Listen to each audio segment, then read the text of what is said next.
오늘은 우리 십계명 두 번째 제2계명 두 번째 계명에 관해서 오늘 같이 살펴보려고 하는데요. 먼저 우리 십계명을 다시 처음 우리 외워보고 우리 말씀을 시작할까 합니다. 제가 운을 띄우면 여러분은 그 운에 맞춰서 외우시면 됩니다. 자, 1, 2, 3, 4,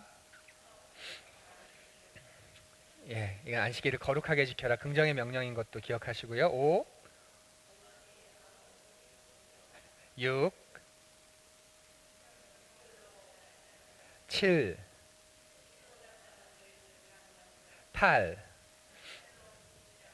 9, 10. 이렇게 해서 10가지 계명을 좀 우리가 기억하자는 거죠. 왜냐하면 10계명은 사랑의 계명이기도 하고 또 우리에게 주시는 자유의 말씀이기 때문에 그렇습니다. 자, 오늘 우리가 두 번째 계명을 살펴볼 텐데요. 먼저 지난주에 본 우리 제1계명을 다시 한번 정리를 해보면 제1계명은 너는 나 외에 다른 신들을 내게 두지 말라입니다. 여기서 핵심이 어디에 있다고 말씀드렸죠? 바로 나 외에 여기에 있다고 말씀드렸습니다. 알파나이라고도 말하는데 이 파나이라는 말은 파님에서 왔고 파님이라는 말은 얼굴이라는 뜻이 있다고 말씀드렸어요. 그러니까 내 얼굴 앞에서 너와 나 사이에 그 다른 신이 다른 우상이 있도록 하지 말아라 라는 말입니다. 그러니까 하나님과 우상을 겸하여 섬기지 말라는 말이죠. 1계명은. 그래서 하나님을 하나님의 자리에 둘 때 모든 것이 바로 잡힌다고 우리가 살펴봤습니다.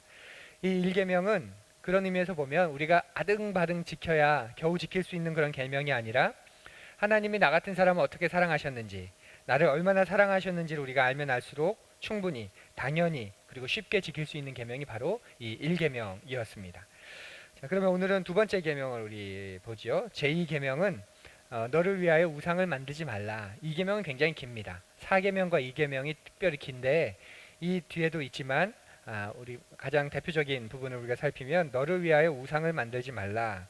이렇게 이 계명입니다.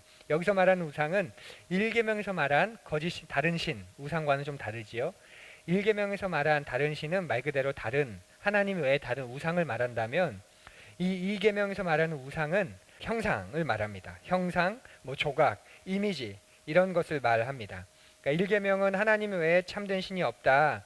오직 하나님만 참된 분이다 라고 말한다면 이 계명은 어떤 것이든 형상을 만들지 말아라. 심지어는 그것이 하나님과 관련된 것이더라도 형상을 만들지 말아라.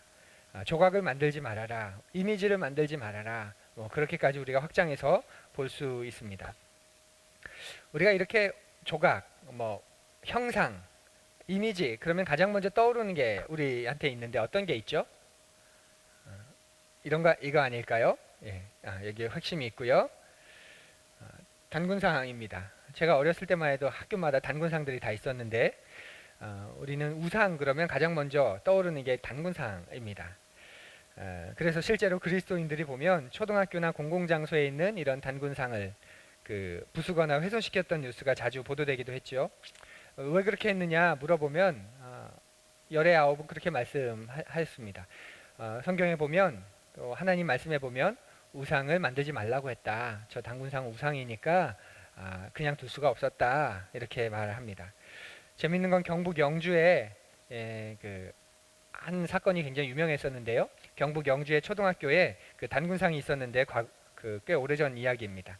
그 동네에 몇몇 이제 장로님들이 목사님과 장로님들이 그 영주의 초등학교에 있는 그 단군상을 부숴버렸습니다. 목을 자른 거죠. 그리고 이제 수사가 이루어지고 이렇게 살펴보다 보니까 이제 발각이 되신 거예요. 어느 교회 목사님과 또 어느 교회 장로님들이 같이 이걸 했다. 그래서 이제 수사를 했더니 아니나 다를까 이제 그렇게 판명이 났습니다. 그래서 어떻게 됐을까요? 구속됐습니다. 구속됐는데요. 구속되고 난 후에 그 영주에서 또 어떤 일이 있었냐면 구속 목회자 및 장로 석방과 단군상 철거를 위한 특별 연합 예배까지 드렸습니다. 그러니까 왜 그랬냐 물어봤더니 성경에는 우상을 금한다.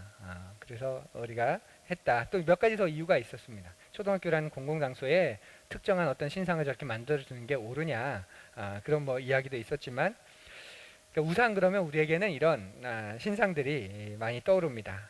뿐만 아니라 과거에는 또 마을이나 동네 어귀에 있는 장승들, 뭐 천하대장군, 지하여장군 이런 장승들을 또 빈번하게 뽑기도 했습니다. 우상이라는 거죠. 그래서 저것을 뽑았다는 그런 간증하면서 다니는 그런 부흥사도 있었습니다. 도대체 왜 이런 일들이 일어나는 걸까요? 우리가 이 계명을 잘못 이해하기 때문에 그렇습니다. 단군상이나 장승은 그 자체로 우상이 되지 않습니다. 여러분 기억하시면 좋겠습니다. 여러분도 한번 생각해 보십시오. 단군상이나 우상은, 장승은 그 자체로 그 우상이 되지 않습니다. 언제 이런 것들이 우상이 되냐면 그것에 신적인 힘을 부여할 때 그 사람에 의해서 우상이 되는 거죠. 그것을 신이라 여기고 그것에 어떤 신적인 힘을 누군가가 부여할 때 그 사람에게 그것이 우상이 되는 것이지, 그 어떤 것을 만들어놨다고 두었다고 그것이 우상이 되고 신적인 힘이 부여되고 그렇게 되지 않습니다. 우상에 바쳐졌던 음식, 제사에 쓰여졌던 음식에 대해서도 바울 사도가 하는 말을 우리가 잘 알고 있지 않습니까? 바울 사도의 이야기를 한번 들어보죠. 함께 읽습니다. 그러나 하나님을 사랑하는 사람은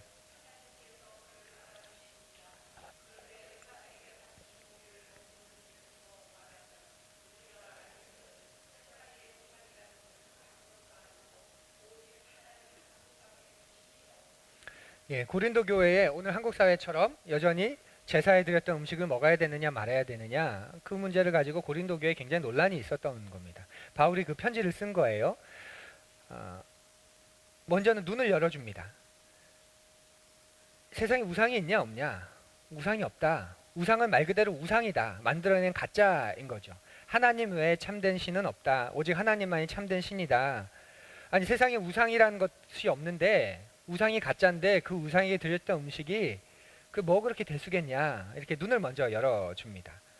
자꾸 우상에게 바쳐진 고기를 먹어야 되느냐 말아야 되느냐, 제사에 드려진 음식을 먹는 게 옳으냐 그르냐 이야기를 하는데, 가짜 거짓에게 드렸던, 그래서 우리에게는 그 우상이 더 이상 우상이 아닌, 그 아무것도 아닌데 그걸 가지고 먹냐 마냐 그런 논란을 할 필요가 있겠냐, 지금 바울이 그렇게 말합니다. 그러면서 한 가지 더 붙여주지. 하지만 믿음이 연약한 자들이 있기 때문에 그들이 그 음식 때문에 실족하게 된다면 그들의 믿음을 위해서, 그것이 우상이기 때문이 아니라, 우상에게 바쳐졌던 음식이었기 때문이 아니라, 우리는 우상과 상관없는, 우리는 그 우상을 믿지 않는, 우리에게는 아무것도 아닌 것이지만 그러나 그것 때문에 혹시 실족될 만한 사람이 있다면 그들의 연약함을 위해서 먹지 않는 것이 바르다. 이렇게 바울이 그 결론지어서 고린도전서에서 고린도인들에게 편지를 쓰지요. 무슨 말이냐면 우상을 없앤다고 우상이 없어지는 게 아니라는 겁니다. 단군상을 없앤다고, 뭐 장승을 없앤다고, 어떤 형상을 없앤다고, 아세라상, 바알 신상을 다 없앤다고 그게 사라지는 게 아니죠. 그 과거에는 그것에 신적인 의미를 부여했기 때문에 그것을 부수는 게 중요했지만, 하나님 말씀하시는 이 계명은 그런 신상이나 우상의 조각들을 부숴라, 다 없애버려라, 그런 말씀이 아니라는 뜻입니다. 1계명의 핵심이 나 외에 있듯이 2계명의 핵심을 우리가 살피면 조금 더 이 계명이 이해가 되는데요. 이 계명은 꽤 깁니다. 그래서 우리가 전체 중반 앞부분을 먼저 우리가 같이 읽어보기로 하죠. 자, 우리 같이 읽어볼까요? 시작.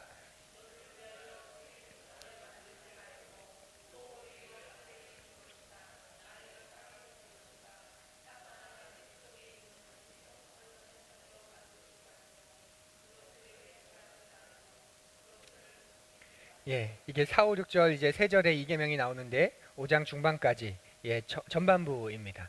우상을 만들지 말라 그러면서 쭉 말씀을 하십니다. 하늘에 있는 것이나 땅에 있는 것이나 물속에 있는 것이나 어떤 형상도 만들지 말고 절하지 말고 그것들을 섬기지 말아라. 이게 이제 전체 컨텍스트인데요.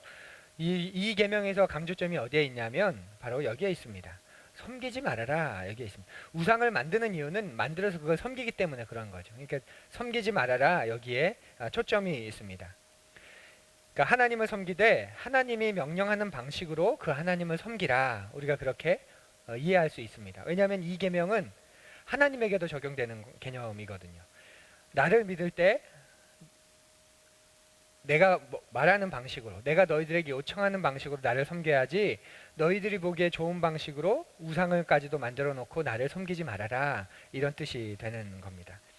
이스라엘은 실제로 광야에서 금송아지를 만들었어요. 근데 금송아지를 왜 만들었죠? 저를 보시겠어요?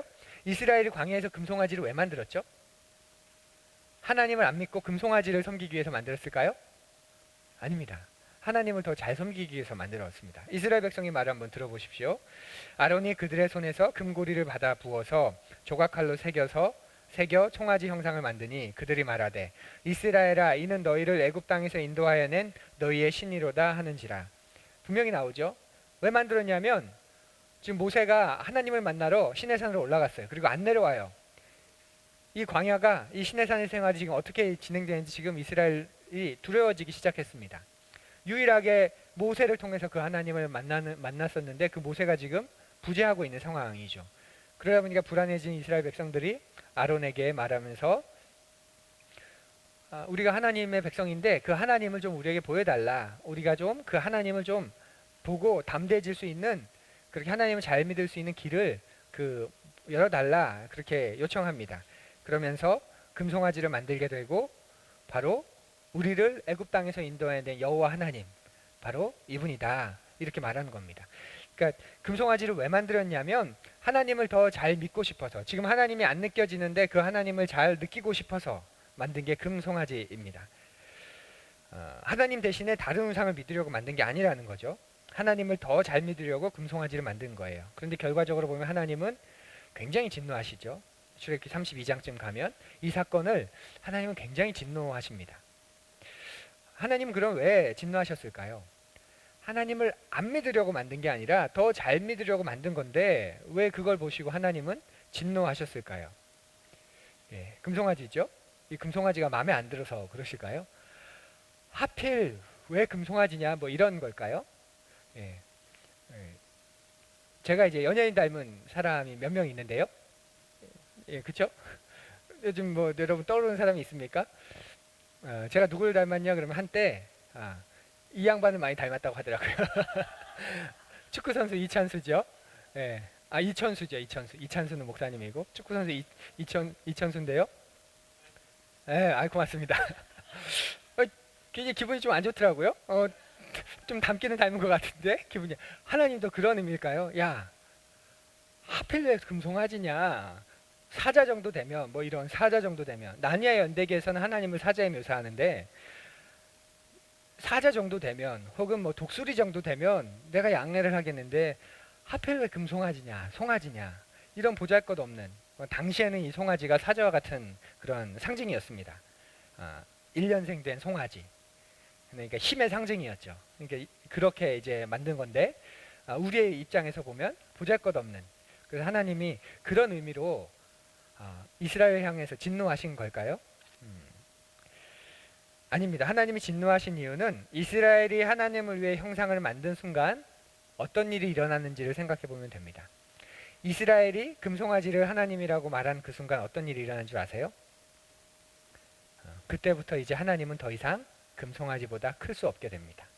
왜냐하면 금송아지가 하나님이 된 것이기 때문에 그렇죠.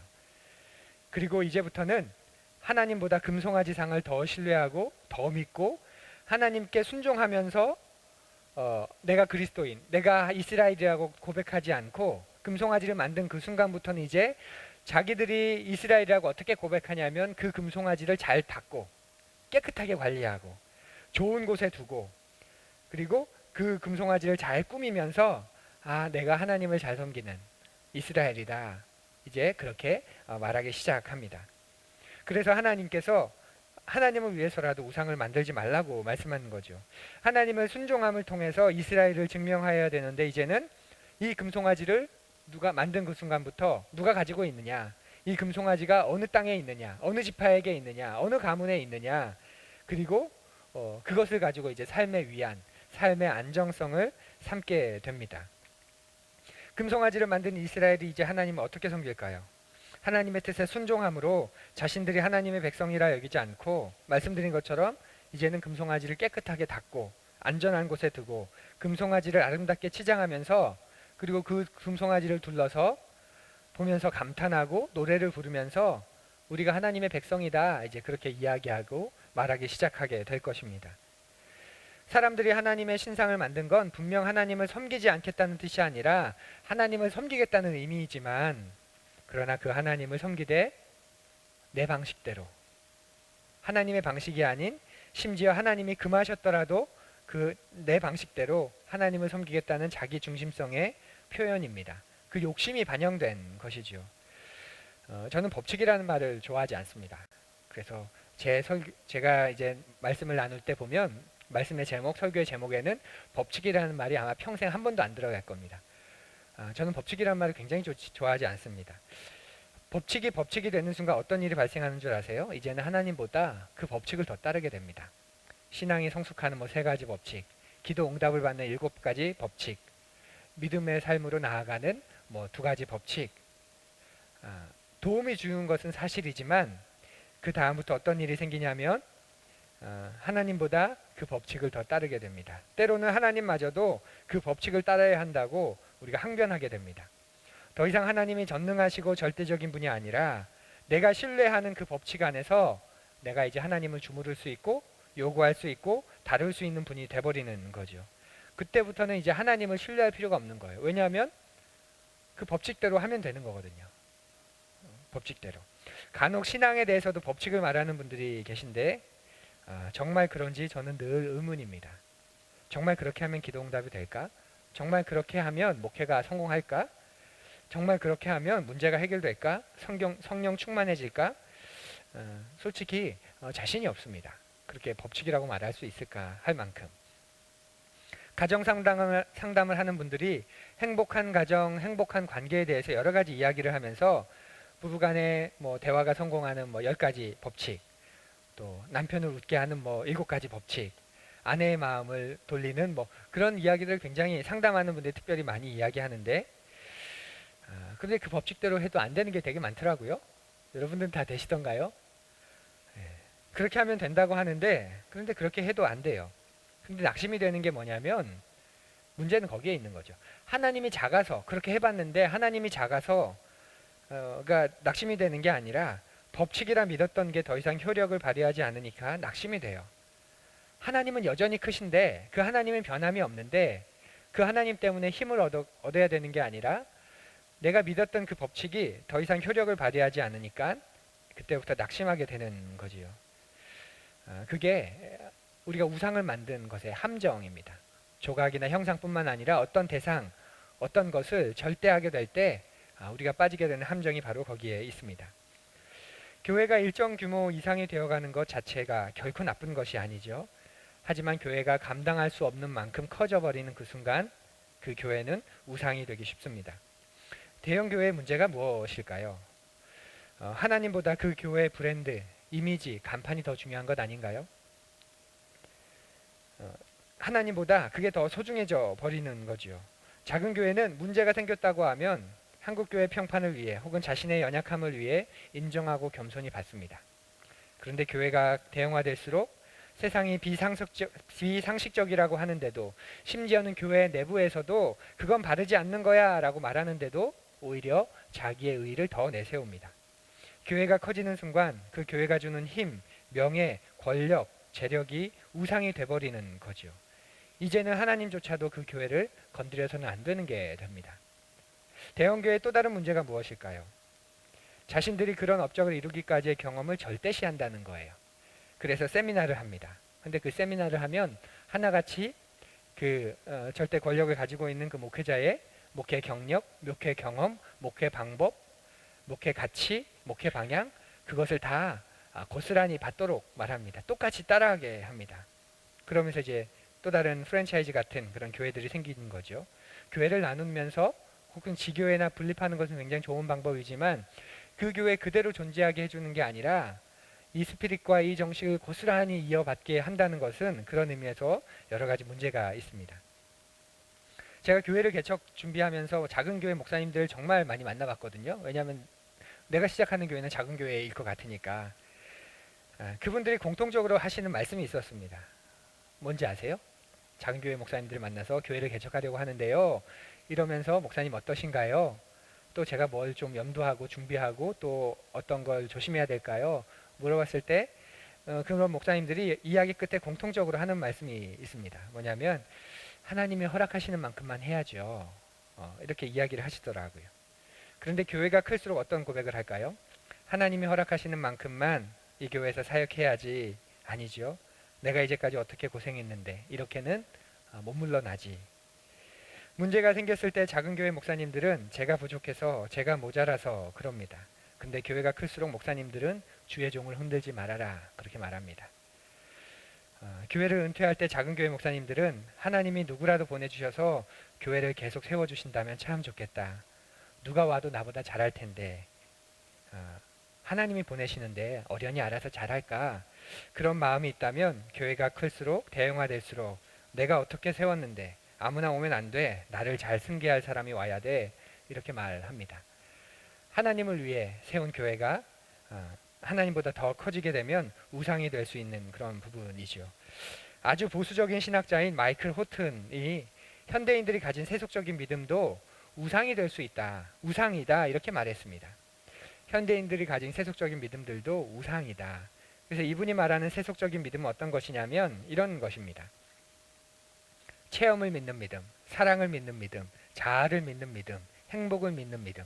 믿음은 믿음인데 하나님을 믿는 믿음이 아니라 하나님이 아닌 다른 세속적인 가치, 하나님이 아닌 다른 가치들을 믿는 믿음, 그것도 우상이라는 거죠. 하나님이 아니라 하나님 안에서 경험한 체험을 믿습니다. 하나님이 아니라 사랑 그 자체를 믿습니다. 하나님이 아니라 하나님이 나를 회복시켜 주신다고 말하는 그 자아를 더 믿습니다. 하나님이 아니라 하나님이 나를 행복하게 하길 원하시는 분이니까 행복을 믿습니다. 이렇게 되는 순간 이것들이 다 우상이 된다는 말이죠. 우상을 만들지 말라는 말라는 하나님의 음성을 우리가 기억해야 합니다. 하나님은 한 번도 우리에게 어떤 모습이나 형상으로 우리를 만나신 적이 없고 하나님은 항상 어떻게 우리에게 찾아오시죠? 소리로 찾아오십니다. 음성으로 찾아오십니다. 때로는 소리의 음성으로, 때로는 감화 감동의 음성으로 우리에게 찾아오십니다. 하나님과 함께함이 없는 신앙은 신앙이 아니라 신념이라고 말씀드린 것처럼 하나님이 원하시는 방식대로 하나님을 섬기지 않는다면 우리는 하나님이 아니라 우상을 섬기고 있는 것입니다. 그래서 이 계명을 보면서 우리가 한번 우리를 되짚어 보아야 합니다. 하나님이 원하시는 방법으로 하나님을 섬기고 있는가 아니면 내게 익숙한 방법으로 내가 원하는 방법으로 내가 하나님을 섬기고 따르고 있는가라고 말이죠. 하나님이 이 계명을 주시는 이유는 궁극적으로 우리를 향한 하나님의 사랑 때문입니다. 우리 이 계명의 뒷부분을 한번 같이 읽어볼까요? 다시 시작. 나 내 하나님 여호와는 질투하는 하나님인즉.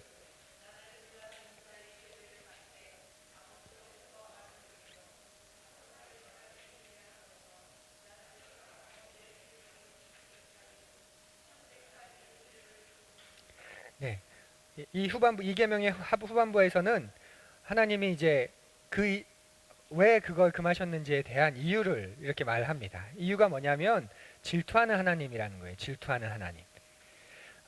하나님이 그 자신 스스로를 질투하는 분이라고 이렇게 묘사해 줍니다. 설명해 줍니다.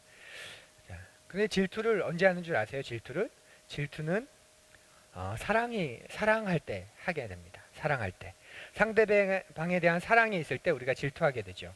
열정이 있고 정열이 있을 때 우리는 질투하게 됩니다. 하지만 질투와 비슷한 게 바로 시기이죠. 시기와 질투가 드러나는 모습은 똑같습니다. 그런데 그 중심은 다릅니다. 시기는 사랑이 없습니다. 시기에는 존중도 없고 열정도 없고 내 욕구, 내 욕망만 있는 겁니다. 질투는 사랑을 기초해서 나타나는 감정이라고 한다면 시기는 내 욕망을 충족하려고 하는 내 욕구를 위한 것에서 일어나는 그런 감정입니다.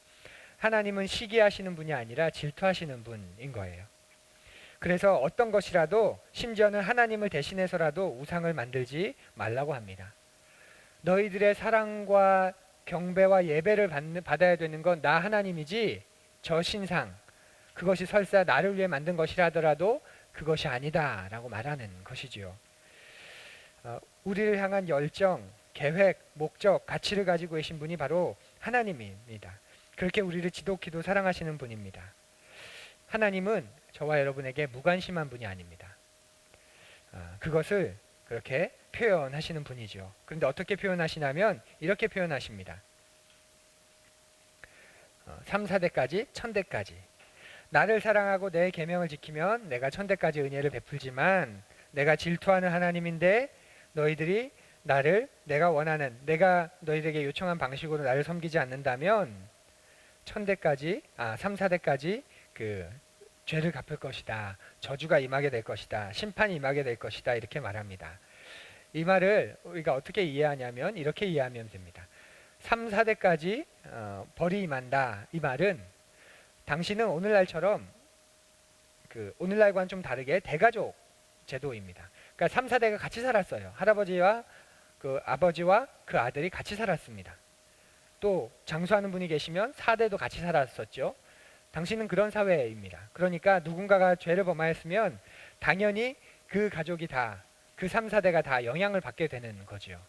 그러니까 하나님의 말씀에 순종하지 않게 되면 그 벌이, 그 효과가 당대에 임하게 된다는 말입니다. 너 하나로 끝나지 않고 그 집안 안에 혹은 그 공동체 안에 바로 효력을 나타나게 된다는 그런 말입니다.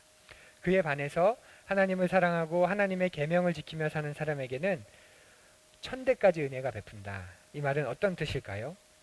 하나님의 사랑이, 하나님의 은혜가 하나님의 벌보다 언제나 더 크다는 뜻입니다. 하나님을 사랑하고 순종하는 삶은 1000대까지 복을 주실 만큼 넘치도록 은혜를 주신다는 말이죠. 사랑하는 여러분, 하나님 앞에서 하나님이 우리에게 주시는 복과 벌은 동일한 양이 아닙니다. 하나님은 우리를 벌하시는 분이고 책망하시고 징계하시는 분이지만 그 징계와 하나님이 우리에게 주신 은혜와 동일한 양이 아닙니다. 언제나 하나님의 은혜가 더 큽니다. 그리고 언제나 은총이 더 넘칩니다. 시편의 말씀을 함께 읽어볼까요? 함께 읽어봅시다. 그의 노염은 잠깐이요 그의 은총은 평생이로다. 이게 우리를 대하시는 하나님의 방식입니다. 그리고 우리를 사랑하신 하나님의 방법입니다. 노염은 잠깐이지만 은총은 평생 영원하다는 것입니다. 그런 의미에서 1계명과 2계명은 협박이 아닙니다. 하나님의 사랑을 표현한 것이에요. 1000대까지 은혜를 주신다는 말씀은 영원하다는 뜻인데 하나님의 은혜와 하나님의 자비는 영원하다는 겁니다. 그래서 그 하나님이 우리에게도 역시 그렇게 우리 하나님을 사랑해 주기를 요청하시는 자유의 계명 말씀입니다. 우리가 하나님을 어떻게 사랑해야 될까요? 구약과 신약이 아주 분명하게 나오죠. 내 마음과 정성과 목숨과 뜻을 다해 주 너의 하나님을 사랑하라. 정성을 다하고 뜻을 다하고 목숨을 다하고 그리고 마음을 다해 사랑하라. 솔직히 턱 막히지 않습니까? 많이 사랑해 그래도 부담스러운 판인데 정성을 다하고 뜻을 다하고 생명을 다하고 또 그 마음을 다해서 사랑해 목숨을 다해서 사랑해 속이 턱 막힙니다. 그런데 더 놀라운 게 뭔지 아세요? 하나님이 우리를 사랑하실 때 마음을 다하셨고 정성을 다하셨고 목숨을 다하셨고 뜻을 다하셔서 사랑하셨습니다. 그 사랑을 깨닫고 나니 그 놀라운 사랑을 그 말도 안 되는 사랑을 우리가 알고 나니 우리도 그 하나님을 마음을 다하지 않고서는 뜻을 다하지 않고서는 정성을 다하지 않고서는 생명을 다하지 않고서는 사랑할 수 없게 되는 것이죠. 그게 하나님의 사랑을 깨달은 자, 하나님의 사랑을 누린 자의 삶의 모습입니다. 하나님은 단 한 번도 우리를 협박하신 적이 없습니다. 그리고 그 어떤 그리스도인들도 하나님이 나를 사랑하라는 말을 협박으로 여기지 않았습니다.